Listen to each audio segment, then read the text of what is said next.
Nobody from my family came to my graduation, not even my husband nor kids. They all left me sitting alone, as if I didn't even exist. The hall was filled with proud families clapping and cheering, while my chair stayed cold and empty. Every time someone's name was called, I forced a smile, pretending I wasn't breaking inside. But deep down, one question kept burning. How could the people I sacrificed everything for betray me on the most important day of my life? If this broke your heart too, make sure to subscribe, like, and share, because what happens next will shock you even more. Just when I thought humiliation couldn't get worse, I overheard a group of parents whispering, "Look at her. No one even showed up." Maybe that's why she studied so late in life, because she had no family support. Their laughter echoed in my head, and I wanted to disappear. But what they didn't know was that while my own family turned their backs on me, I had been building something in silence, something so powerful, it would soon make every single person regret abandoning me. They left me that day, but while they were celebrating their own lives, I was quietly building mine, renting a tiny office above a bakery, teaching late nights, calling every investor who ignored me before, and turning every no into a new plan. For years, I swallowed the shame and the jokes, watched videos on presentations in the dark, and taught myself how to pitch until my voice stopped shaking. My husband called me dramatic when I asked for help. My mother told relatives I aimed too high. I smiled and paid their bills anyway, because I thought love meant silence. But silence gave me a secret. A small startup that fixed a piece of software hospitals hated. A product that quietly began saving time and lives in 3 clinics. I never posted pictures, never bragged. Only late-night spreadsheets, whispered contracts, and the sound of my own hand signing papers. One day, a recruiter from a big healthcare group called to say they wanted a demo. I almost hung up. Who was I to take that call? But I dressed like someone who belonged, rehearsed my words, and walked into a boardroom where the men at the table knew my family's name. The lead interviewer smiled thinly and said, "Isn't your cousin the one who married into our partner's circle?" I felt my stomach drop. He looked at me like I'd stolen something. I answered calm, and my demo started to hum. For every doubt they threw, I had a number, a case study, a short video from a clinic that had cried when they saw how much time the software saved. Their joking stopped. One investor, quiet, pinstriped, he hadn't spoken, leaned forward and asked, "Who runs this?" I pointed to myself. He smiled like a predator and said, "Interesting. She's been invisible." Back home that evening, a message buzzed, my sister tagging a photo from a celebration with caption, "Family first." I typed one sentence, "Congratulations." Then I pressed send and deleted it. I didn't need their approval anymore, but I wanted them to feel the shift. The next week, the board called again, this time to say they wanted to pilot my software in 10 of their hospitals. My calm cracked into a laugh that tasted like vindication.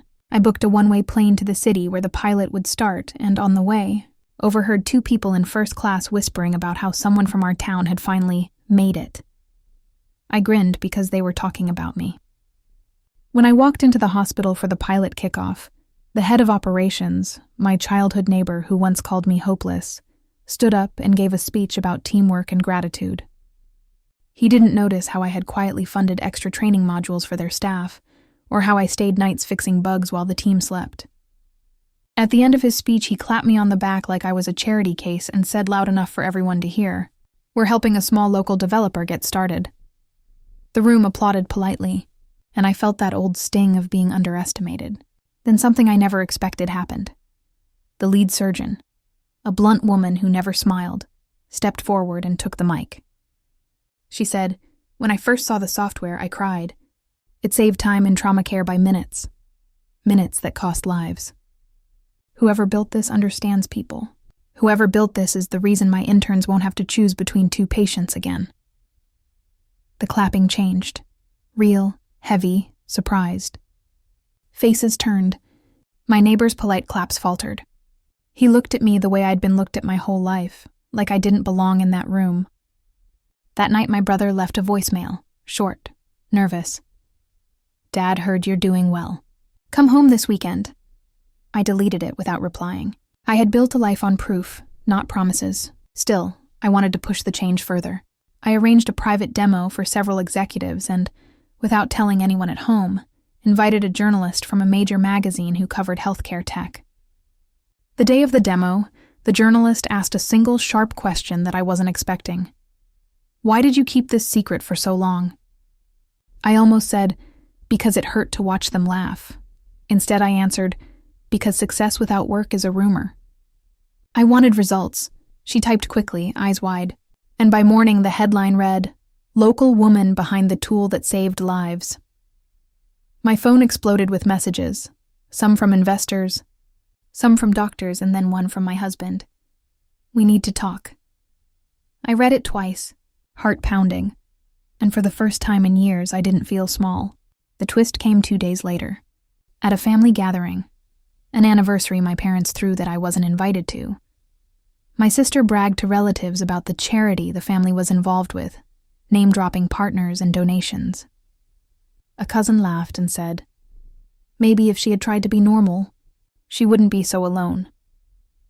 Later that night, I sat on my balcony and opened an email from the hospital network.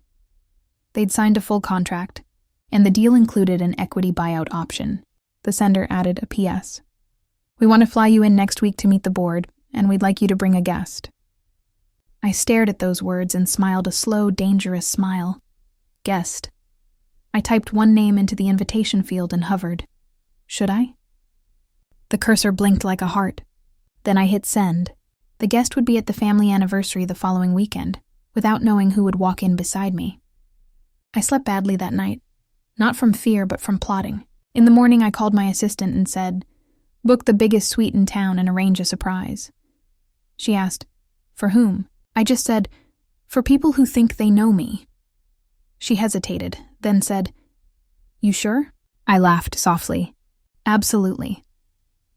At the same time, a private investigator I'd hired months ago, someone I never told my family about, sent a short message with a photo attached. My father signing papers at a lawyer's office, the same day my aunt whispered to a neighbor that they'd be cutting ties with me. The photo had a note.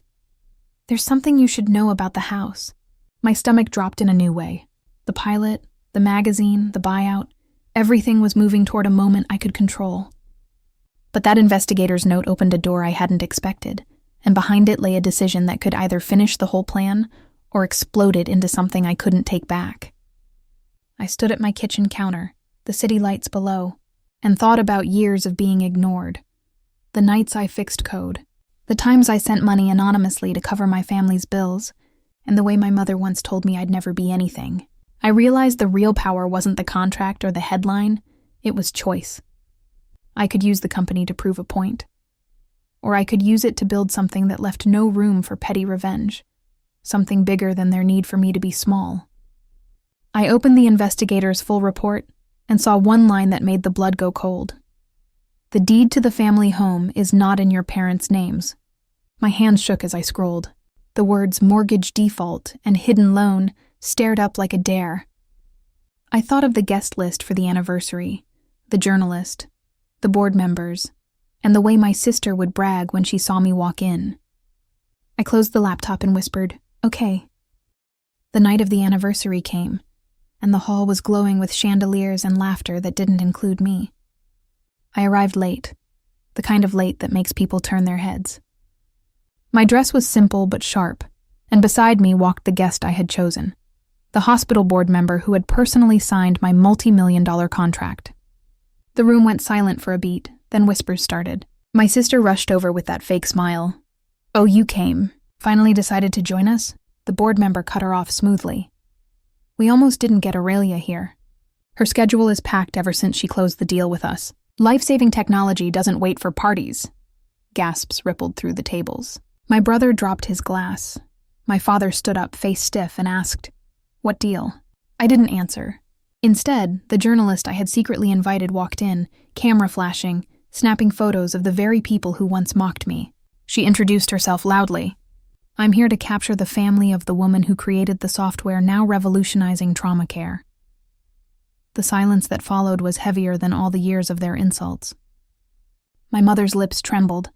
My husband finally found his voice, muttering, "Why didn't you tell us?" I met his eyes and said, "Because you never wanted to listen."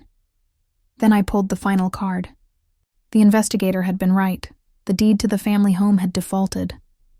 Quietly, I had bought it through the company's holding arm. I looked straight at my father and said, "When you signed those papers at the lawyer's office, did you ever imagine it would be me holding the keys?" Gasps turned into stunned silence. My father's face drained of color. My sister, who loved posting about family pride, had nothing left to say. For once, they all looked small, and I didn't. I didn't gloat, didn't shout. I simply handed the board member the signed contract to announce publicly, "Aurelia isn't just a partner. She's the majority shareholder." Cameras clicked, people clapped awkwardly, and in that moment, every laugh, every insult, every empty seat at my graduation melted away. They wanted me to be invisible, but I had become undeniable. As I walked out, my phone buzzed with new messages. Investors, reporters, even old friends suddenly remembering my name. But I didn't reply. I stepped into the car waiting outside, looked at the city lights, and whispered to myself, "I'm finally free." If this story touched you, don't forget to like, share, and subscribe. Every twist, every betrayal, and every triumph you see here is a reminder. No matter who doubts you, your success is the loudest revenge.